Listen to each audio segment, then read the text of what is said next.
Hello friends, எல்லோரும் எப்படி இருக்கீங்க? கண்டிப்பாக நல்லா இருப்பீங்கன்னு நம்புகிறேன். நம்ம வீக்கெண்ட் எபிசோடு, சாட்டர்டே எபிசோடு அந்த பார்ட்டாக பார்த்துட்ருக்கோம். ஒரு விஷயமா பேசிகிட்ருக்கோம். ஸோ இப்போ வந்து ஃப்ரைடே எபிசோடு உள்ளே போயிட்டு இப்போ தான் வந்து சேது சார் பேச போகிறாரு. ஸோ வந்து சேது சார் பேசுறதுக்கு முன்னாடி ஆடியன்ஸ் பார்த்து அவர் என்ன சொல்கிறாரு அப்படின்னு பார்த்தீங்கன்னா, இந்த மாதிரி வந்து நீங்கள் வந்து எல்லாருக்கும் பாரபட்சம் இல்லாமல் கை தட்டுங்க. ஒருத்தங்களை அப்ரிஷியேட் வந்து நிறைய பண்ணுறது தான் வந்து அவங்கள யோசிக்க விடாமல் பண்ணும் அப்படிங்கிறாரு. ஆக்சுவலி இது நிஜமாகவே ரொம்ப நம்ம நம்ம யோசிக்க வேண்டிய விஷயம் தாங்க. அதனால தான் நம்ம பெரியவங்க சொல்லுவாங்க, ஒருத்தவங்க வந்து நம்மளை பாராட்டிகிட்டே இருக்காங்க அப்படின்னா அதை நம்பக்கூடாது அப்படின்னு சொல்லுவாங்க. ஸோ நம்ம முகத்துக்கு நேரம் பாராட்டிகிட்டே இருக்கிறாங்க அப்படின்னா அவங்க வந்து நம்மக்கிட்ட இருக்க மைனஸை சொல்லாமல் வெறுமனே அப்ரிஷியேட் மட்டும் பண்ணிருக்காங்க, நம்மளை யோசிக்க விடாமல் பண்ணுறாங்க, நம்ம தப்பை நம்ம முகத்துக்கு நேராக சொல்லாமல் நம்மளை ஏதோ ஒரு வகையில் இன்ஃப்ளூயன்ஸ் பண்ணிருக்காங்க அப்படிங்கிறது தான் ஒரு விஷயமா இருக்கும். ஸோ இதை வந்து அவர் அழகாக சொன்ன மாதிரி தான் எனக்கு தெரிஞ்சுது. ஸோ நம்மளை சுற்றி இருக்கவங்க எப்பவுமே நம்மளை வந்து பாராட்டிகிட்டே இருக்காங்க, நம்மக்கிட்ட இருக்க மிஸ்டேக்ஸை சொல்ல மாட்டாங்க, இல்லை நம்ம இதை திருத்திக்கணும் அப்படிங்கிற மாதிரி நம்மளுக்கு அட்வைஸ் கொடுக்கல அப்படிங்கிற பட்சத்தில் நம்ம அவங்கள நம்பாமல் இருக்கிறது தான் நல்லது அப்படின்னும் போது இவரும் அதை தான் இப்போ சொல்லுவார். நீங்கள் வந்து எல்லாருக்கும் பாரபட்சம் இல்லாமல் கிளாப்ஸ் தட்டுங்க, நம்ம அப்ரிஷியேட் பண்ணிட்டே இருக்கும்போது தான் அவங்களை யோசிக்க விடாமல் பண்ணோன்னா. ஸோ இதுலேருந்து தெரியும் நம்ம வந்து இப்போ ஒரு வீக்கெண்டில் ஒருத்தங்களை ரோஸ்ட் பண்ணுறாங்க அப்படின்னும் போது அவங்க மிஸ்டேக்ஸ் திருத்திக்கிட்டு வரணும் அப்படிங்கிற ஆங்கிளே அதை பார்க்கலாம். தப்பு செஞ்சவங்களை வந்து திட்டவே இல்லை அப்படிங்கிற பட்சத்தில் அவங்கள நிறைய தப்பு செய்ய விட்டு ஒரு நாள் கண்டிப்பாக அவங்களே அந்த தப்பில் மாட்டிக்குவாங்க அப்படிங்கிற விதமாகவும் இதை நம்ம பார்க்கலாம். ஸோ நிறைய சீசன்ஸில் இதுவும் நடந்திருக்கு. தப்பு செய்கிறவங்கள வந்து கண்டிக்காமல் அவங்க நிறைய தப்பு செய்யட்டோன்னு சொல்லிட்டு அவங்கள மாட்டிக்கிட்ட விதமும், இல்லைனா சின்ன தப்பு செய்யும்போதே அவங்கள கண்டிச்சுட்டு அவங்கள வந்து ரெகுலராக அந்த ஃபார்முக்கு கொண்டு வரதுக்கான விஷயங்களும் இந்த நிறைய சீசன்ஸில் நடந்திருக்கு. மேபி அதை தான் அவர் மீன் பண்ணுறாரான்னு தெரியல. ஸோ வந்து வீக்கெண்ட் எபிசோட்லலாம் இவங்கள கேட்கல, அவங்கள கேட்கல நம்ம சொல்கிறதுக்கு பின்னாடி இந்த இன்டென்ஷன் இருக்குது அப்படின்னா, இது வந்து கேமை வந்து அந்த டைட்டில் வின்னருக்கான விஷயத்த ஒரு என்ன சொல்கிறது, ஒரு நியாயமான புரிதலோடு கொண்டு போகிறதுக்கான ஒரு டாக்டிக்ஸாக வந்து பிபி டீம் யூஸ் பண்ணுறாங்களோ அப்படிங்கிறதாவும் இருக்கலாம். இப்போ தப்பு செய்கிறாங்கன்னா அங்கேயே அவங்கள கேட்டுட்டா அவங்க திருந்திடுவாங்க, இல்லைன்னா தப்பு செய்ய மாட்டாங்க, உஷாராயிடுவாங்க அப்படிங்கிறதும், இல்லை சின்ன தப்பு செய்கிறவங்கள அப்பயே கேட்டுட்டா அவங்க வந்து அடுத்து தப்பு செய்யாமல் அந்த கேமை இன்னும் கொஞ்சம் ஃபேராக கொண்டு போவாங்க, அந்த ஹெல்த்தியாக இருக்கும் அந்த ஒரு காம்படிஷன் அப்படிங்கிறதாவும் இருக்கலாம். அவர் எப்படி மீன் பண்ணாருன்னு தெரில. ஒரு வகையில் நல்லதாக இருந்தால் நல்லது தான், ஓகேங்களா? ஸோ இந்த மாதிரி ஆடியன்ஸ்க்கு வந்து அவர் வந்து ட்ரைனிங் கொடுத்து தான் உள்ளே போவார். அதுக்கேற்ற மாதிரி ஆடியன்ஸும் வந்து கண்டஸ்டன்ஸ் எழுந்து நிற்கும் போதுலேருந்து உட்காரும் போதுலேருந்து யார் எழுந்து நின்னாலும் வந்து கிளாப் தட்டி தட்டி ஒன்று பண்ணுவாங்க. இப்போது தீபக் வந்து அதே மாதிரி தான் எழுந்து நிற்பார். அவர் எழுந்து நின்னோடனே பார்த்தீங்கன்னா ஆடியன்ஸ் வந்து செம்ம கிளாப் தட்டுவாங்க. தளபதியா, பட தளபதியா அப்படிங்கிற மாதிரிலாம் வந்து வரும். எல்லாரும் ரொம்ப ஹாப்பி ஆயிடுவாங்க. ஆனால் முத்து வந்து இதை கண்டுபிடிச்சிடுவார், அவருக்கு ஒரு கிளாப்ஸ் வர இடத்துல. ஸோ இது எப்படி போகும் அப்படின்னு பார்த்தீங்கன்னா, அவர் உள்ளே போனோடனே வந்து கேட்பாரு, இத்தனை சீசனில் இருந்ததை விட உங்கள் சீசனில் என்ன இன்ட்ரெஸ்டிங்காக பண்ணீங்க அப்படிங்கிற மாதிரி வந்து கேட்க ஆரம்பிப்பார். அது யாருமே பெருசாக பதில் சொல்ல மாட்டாங்க. அது சுற்றி தான் விடுவாங்க அந்த கொஸ்டின்க்கு ஆன்சர். இதில் நான் சிம்பிளாக சொல்லணுன்னா, நோ கமெண்ட்ஸ் சிம்பிளி வேஸ்ட் அப்படிங்கிற மாதிரி நம்ம ஒரு வீடியோ போட்டிருக்கோம், அதை போய் பாருங்கள். ஸோ வீக்கெண்டில் நம்மளுக்கு இவர் இதை கேட்பாருன்னு தெரியாது, ஆனால் அதுக்கு முன்னாடியே நம்ம அதை பற்றி போட்டுட்டோம், இந்த சீசன் எப்படி இருக்குது அப்படின்ற மாதிரி. இந்த சீசனில் நீங்கள் இன்ட்ரெஸ்ட்டாக என்ன பண்ணீங்க அப்படின்னு கண்டஸ்டன்ஸ் கிட்ட அவர் கேள்வி கேட்குறாரு. ஒரு மாதிரி ஒன்று பண்ணுறாங்க. நம்மளுக்கு இன்ட்ரெஸ்டிங்காக எதுவுமே இல்லை, வெளியில் வந்து இந்த சீசன் வந்து ரொம்ப போரிங்காக தான் போகுது அப்படிங்கிற மாதிரி நான் வந்து அந்த வீடியோ போட்டிருப்பேன் இந்த டாப்பிக்கில். நோ கமெண்ட்ஸ் சிம்பிளி வேஸ்ட் அப்படின்னு நம்ம ஆல்ரெடி இதை கெஸ் பண்ணி வீடியோ போட்டதுனால பார்க்காதவங்க அதை போய் பாருங்கள். ஸோ எனக்குமே இதுக்கு மேலே இதில் பேசுகிறதுக்கு எதுவும் இல்லை. ஆனால் ஒருத்தர் 2 பேர் சொன்னது மட்டும் கொஞ்சம் என்ன சொல்கிறது, ஒரு டிஃப்ரெண்ட்டாக இருந்ததுனால நான் அதை மட்டும் சொல்லிடுறேன். அது டிஃப்ரெண்ட்டாக இருந்தது அவ்வளோதானே தவிர கரெக்டாக இருந்ததான்னா அது கிடையாது. என்ன சொல்கிறது, இதில் பார்த்தீங்கன்னா ரஞ்சித் சார் வந்து இத்தனை சீசன் வந்து இது டிஃப்ரெண்ட்டுன்னு சொல்ல முடியாது, கிரிஞ்சாக தான் இருந்தது. பட் ஆனால் சொல்லிடுறேன் நான், இத்தனை சீசன் வந்து கமல் சார் பண்ணார், இந்த சீசன் வந்து நீங்கள் ஹோஸ்ட் பண்ணுறீங்க அப்படின்னு சொல்லுவார். உடனே வந்து இவர் வந்து சேது சார் வந்து ரொம்ப வந்து ஹம்புளாக, அவரெல்லாம் கம்பேர் பண்ண முடியாது, அவர் நின்ன இடத்துல நான் வந்து நிற்கிறதே பெருமையை தவிர அவர் வேற நான் வேற, அவர் கூடலாம் கம்பேர் பண்ண முடியாதுன்ற மாதிரி ஹம்புளாக வந்து அந்த இடத்துல ரெஸ்பெக்டாக வந்து கமல் சாருக்கு என்ன ரெஸ்பெக்ட் கொடுக்கணுமோ அந்த ரெஸ்பெக்ட் கொடுத்துட்டு அவர் வந்து அந்த டாபிக் அப்படியே விட்டுடுவார். அதுக்கப்புறம் வந்து பார்த்திங்கன்னா வந்து ஒவ்வொருத்தரும் ஒன்று சொல்லுவாங்க. இதில் ஜாக்லின் வந்து சொல்லுவாங்க, ஜாக்லின் கொஸ்டினே புரியலங்கிற மாதிரி, இல்லை சார் இந்த இத்தனை சீசனில் எல்லோரும் ஒரே மாதிரி விளையாடுவாங்க ஃபஸ்ட்லேருந்து ஸ்டார்டிங்லேருந்து, ஆனால் எங்கள் சீசனில் வாரம் ஒருத்தர் ஒரு மாதிரி இருக்காங்க, அப் டவுன்ற மாதிரி அந்த கிராஃப் ஏறி இறங்கிட்டு இருக்கு. தீபக் சார்லாம் ஃபஸ்ட் வீக்கில் ஒரு மாதிரி இருந்தால் இப்போ ஒரு மாதிரி இருக்கார்லாம் சொல்லுவாங்க. இவர் திருப்பி வந்து நான் கேட்டதே உங்களுக்கு புரியல, நீங்கள் என்ன பண்ணீங்க இன்ட்ரெஸ்டிங்காக அப்படிங்கிறத சொல்லுங்கள் அப்படின்னு சொல்லி கேட்பாங்க. ஸோ அது பெருசாக யாரும் இன்ட்ரெஸ்ட்டும் சொல்ல மாட்டாங்க. அதுக்கப்புறம் வந்து ஒரு வழியாக முத்து எழுந்துக்குவார். இப்போ யாருக்குமே எதுவுமே சொல்கிறதுக்கு இல்லையா அப்படிங்கிற மாதிரி. அப்போ வந்து தீபக் வந்து எழுந்து சொல்வார். அவர் எழுந்துக்கும் போது ஒரே கிளாப்ஸ் வரும், படை தளபதியா அப்படின்ற மாதிரிலாம். அப்புறம் நாங்களாம் டாஸ்க்லாம் நல்லா பண்ணோம் சார், இந்த ராஜாராணி டாஸ்க் நாட்டை பிடிக்கிறது. அவர் தான் நாட்டை தான் சூப்பராக பிடிச்சாரு, நம்மளுக்கு தெரியுமா எப்படி நாட்டை பிடிச்சாருன்னு. எல்லா பொருளையும் திருடி திருடி வச்சுக்கிட்டு, இல்லைனா வந்து இவராக பல்லக்கு எடுத்து வச்சுட்டு கொடுக்க மாட்டேன்னு சொன்னதெல்லாம். அதான் சொல்லிட்டு நான் அதுவும் கேப்டன் வேறு ஆகிட்டார் இந்த வாரம். அந்த பிரைட்னஸ் அவர் ஃபேஸ்லேயே தெரியும். ஸோ அதனால் வந்து நல்லா இருந்தது அப்படின்னு. நான் கேட்டது கொஸ்டினுக்கு சுற்றி சுற்றி விடுறீங்களேன்னு திருப்பி திருப்பி கேட்பாரு. ஆனால் யாருமே அதுக்கு டைரெக்டாக சொல்ல மாட்டாங்க பதில். அதுக்கப்புறம் பார்த்தீங்கன்னா, முத்து எழுந்துக்கும்போது ஜாக்லின் வந்து ஒரு வழியாக இல்லை சார் எங்கள் சீசனை பற்றி நாங்களே எப்படி பெருமையாக சொல்லிக்கிறது அப்படின்னு வேற மொக்கையாக ஒரு ஜோக்கு சொல்லுவாங்க. அது ஜோக்காக தான் இருந்தது. அப்படி பெருமையாக சொல்கிற மாதிரிலாம் சீசனில் ஒன்றுமே இல்லை ஜாக்லின். இருந்தால் சேது சார் வந்து நான் உங்களை பெருமையாலாம் சொல்ல பட் ஆனால் இருக்கிறத சொல்லுங்கள் அப்படின்னா எதாவது இருந்தால் தானே சொல்கிறதுக்கு அப்படிங்கிற மாதிரி தான் நம்ம மைண்ட் வைஸ் தோணுச்சு. அதுக்கப்புறம் முத்து எழுந்துக்குவார். அவர் ஏதோ ஒரு வழியாக அவரும் சுற்றி சுற்றி ஒரு பதில் தான் சொல்லுவார். ஆனால் முத்துவோட பேச்சில் எப்பயுமே ஒரு சுவாரஸ்யம் இருக்கும் இல்லைங்களா? அது அங்கே இருந்த மாதிரி தான் தெரிஞ்சது. அவர் என்ன சொன்னார் அப்படின்னு பார்த்தீங்கன்னா, எல்லா சீசன்லேயும் போட்டியாளர்கள் இருப்பாங்க சார், எங்கள் சீசனில் தான் புனிதர்கள் இருக்காங்க அப்படின்னா, அதாவது நல்லவங்க மாதிரி நடிக்கிறாங்க அப்படிங்கிறத சொல்லுவார். டிப்ளமேட்டிக்காக ஆடுறாங்க அப்படின்னு. போட்டியாளர்கள்னா அது ஒரு சண்டை இருக்கும், ஒரு சமாதானம் இருக்கும், எப்பயுமே உள்ள ஒரு கோல்டு வார் இருக்கும், இல்லை நீ திட்டிட்ட நான் திட்டிட்டேன் ஒரு டிட் ஃபார் டேட் இருக்கும். அதெல்லாம் இல்லாமல் நாங்கள் வந்து ரொம்ப டிப்ளமேட்டிக்காக அழகாக ஒருத்தவங்க நல்லவங்கன்றதுலேயே ஆடுறோம் சார் அப்படிங்கிறத தான் அவர் சொல்லியிருப்பார் இன்டெரக்டாக. அதுக்கப்புறம் வந்து எப்பயுமே ஒரு 10 கேரக்டர் உள்ளே இருப்பாங்க எப்பயுமே ஒரு சீசன்லேயும். இங்கே வந்து ஒருத்தருக்குள்ளேயுமே 10 கேரக்டர் இருக்குன்னா ஆமாம், ஒருத்தருக்குள்ளேயுமே 10 கேரக்டர் இருக்கிறது உண்மைதான்.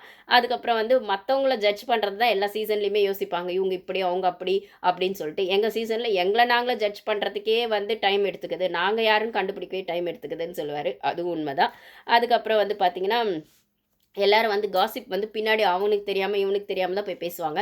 ஆனால் எங்கள் சீசனில் தான் அவங்கவுங்கள பற்றி பின்னாடி போய் காசிப் பேசிக்கிறோம் சார். செல்ஃப் புரளி பேசுகிற சீசனை ஆரம்பித்து வச்சது நாங்களாக தான் சார் இருப்போம் அப்படின்வாரு. அதெல்லாம் காமெடியாக இருந்தாலும் நிஜமாகவே அதுதான் உண்மையும் கூட.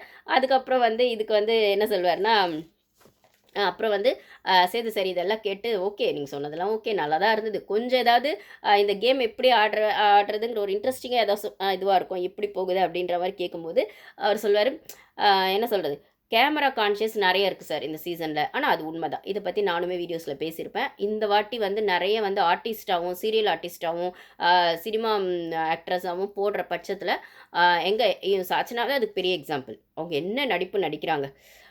என்ன சொல்கிறது, அழறதெல்லாம் கண்டென்ட்டில் வருமா, திடீர்னு எமோஷன் வராதா? ஏன்னா படத்தில் போடுற மாதிரி வந்து அந்த கிளிசரின் போட்டு அழறாங்க, டக்குன்னு தானே அந்த எமோஷன்ஸ் வரும், திட்டினா வரும் இல்லை அப்படின்னா சாச்சனாக்கு தான் டக்கு டக்குன்னு வந்துடுதுங்க. அப்போ அவங்க படத்தில் நடித்ததை இங்கே கரெக்டாக நடித்து காட்டுறாங்கன்னு தானே அர்த்தம்.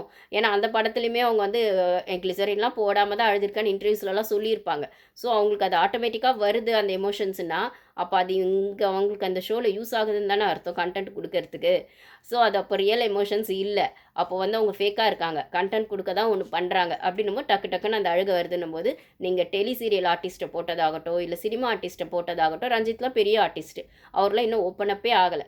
ஸோ அந்த கேமரா கான்ஷியஸ் நிறையவே அவங்களுக்கு இருக்குது இந்த சீசனில். ஸோ நல்லா சேஃப் கேம் ஆடுறாங்க. இப்போ எல்லா சீசன்லேயும் பார்த்தீங்கன்னா ஒரு 4-5 வாரம் மேக்ஸிமம் ஒரு 3 வாரத்துக்கு அப்புறம் அந்த கேமரா கான்ஷியஸ் போயிடும்.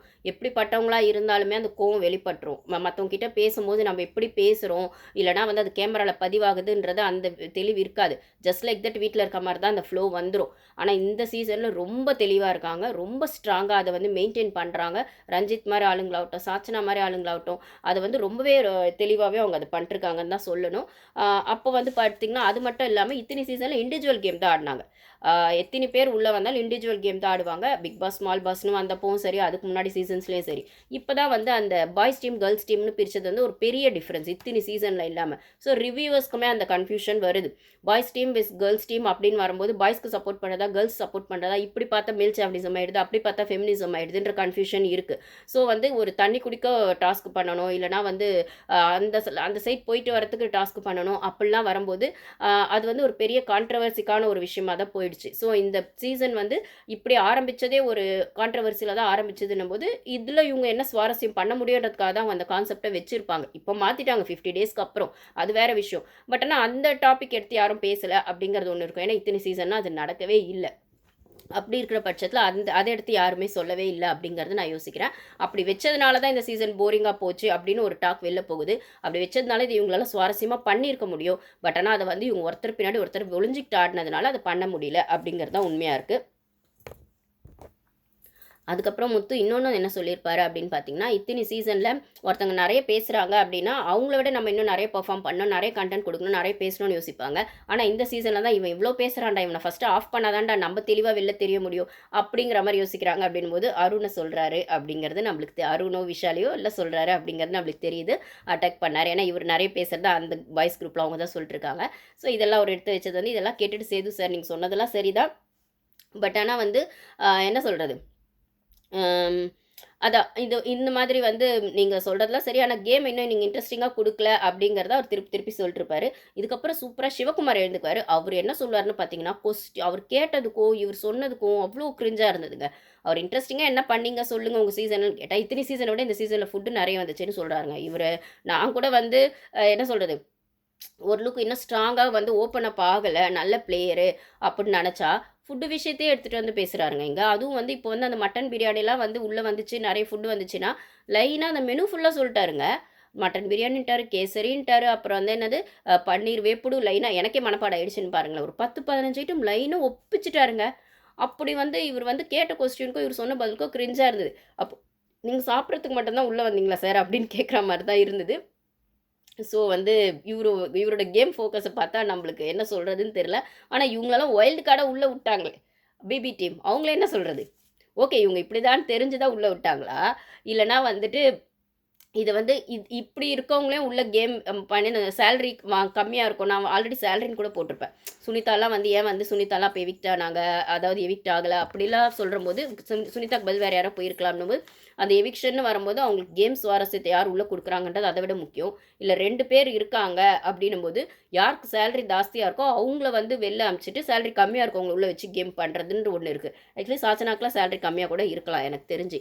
அதை விட சீரியல் ஆர்டிஸ்ட்டாக இருக்கிறவங்கள இல்லைனா அதை விட விஜய் டிவியில் ப்ராடக்டாக இருக்கவங்களுக்குலாம் கம்மியாக கண்டிப்பாக வந்து ஜாஸ்தியாக இருக்கும். தீபக் மாதிரி ஆளுங்களுக்குலாம். ஸோ அந்த மாதிரியும் அவங்க எவிக்ஷன் ப்ராசஸில் கொஞ்சம் அனலைஸ் பண்ணி தான் வெளில அனுப்புவாங்க. எவிக்ஷன் ப்ராசஸ் பண்ணும்போது வெறும் ஓட்டிங் அனலைஸ் மட்டும் கிடையாது. பிபி டீமோ ஃபைனல் டெசிஷன் பிபி டீம் கிட்ட தான் இருக்குது. அது ஒரு கமர்ஷியல் ஷோ. நான் இதை அடிக்கடி சொல்லிட்டே தான் இருக்கேன். ஸோ அப்படி இருக்கிற பட்சத்தில் வந்து சிவகுமார் மாதிரி ஆளுங்களை உள்ளே அமிச்சது வந்து அவங்க தெரிஞ்சு அமிச்சாங்களா எப்படி அமிச்சாங்கன்னு தெரில. பட் ஆனால் அவர் இன்னைக்கு அந்த வீக்கெண்ட் எபிசோடில் சொன்ன விஷயத்தை பார்த்தா அவருக்கு கேம் ஃபோக்கஸ்ன்றது சுத்தமாக இல்லை அப்படிங்கிறதான் நம்மளுக்கு தோணுது. ஃபுட்டுக்காக மட்டும்தான் அவர் உள்ளே இருக்காரு அப்படின்னு. சாச்சரா தான் ஃபுட்டு ப்ரையாரிட்டின்னு பார்த்தா இவர் அதுக்கு மேலே ஃபுட் ப்ரையாரிட்டியாக இருப்பார் போல இருக்குது. திவ்யாவும் இப்போ சௌந்தர்யா எப்படி கேட்கும்போது சௌந்தர்யாவும் சுற்றி வலிச்சு ஏதோ ஒரு பதில் சொல்லும் போது ஒரு இடத்துல வந்து சேஃப் கேம் ஆடுறாங்க சார். இந்த சீசனில் எல்லாருமே நிறைய சேஃப் கேம் ஆடுறாங்கன்னா அது கரெக்டு தான். கண்டிப்பாக சேஃப் கேம் தான் ஆடுறாங்க. அந்த ஒரு பாயிண்ட் மட்டும் சௌந்தர்யா சொல்லுவாங்க. ஸோ இது இப்படி தான் போகும். ஒரு வழியாக இப்படி சொன்னாங்க. இது நான் ஒரே வார்த்தையில் சொன்னால் நோ கமெண்ட் சிம்பிளி வேஸ்ட் அப்படின்னு ஒரு வீடியோ போட்டிருக்கேன். பார்க்காதவங்க அது போய் பாருங்கள். நம்ம சேனல் ஃபஸ்ட் டைம் வரவங்க சப்ஸ்கிரைப் பண்ணிக்கோங்க. வீடியோஸ் பிடிச்சிருந்தால் லைக் பண்ணுங்கள். உங்களுக்கு பிடிச்சவங்களுக்கு ஷேர் பண்ணுங்கள். ஸோ வந்து நீங்கள் வந்து புது சப்ஸ்கிரைபர்ஸ்லாம் வர பட்சத்தில் அவங்களுக்குலாம் ரொம்ப தேங்க்ஸ் கைஸ். நான் கண்டினியூஸாக உங்கள் சப்போர்ட்டை கொடுங்க. தேங்க்யூ.